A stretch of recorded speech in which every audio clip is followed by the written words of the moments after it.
Operator unit Cobra dari resimen senapan bermotor ke-429 menghancurkan mortir 82 mm angkatan bersenjata Ukraina menggunakan UAV.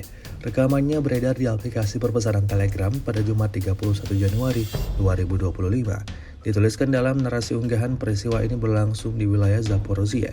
Selama operasi, amunisi fragmentasi standar digunakan, salah satunya mengenai mortir dan menembusnya.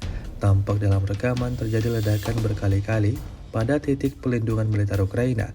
Alih-alih lakukan perlawanan, militer Ukraina tak punya waktu untuk menyelamatkan diri. Hingga video ini beredar, beragam respon diberikan warganet.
Download Tribun X sekarang, menghadirkan lokal menjadi Indonesia.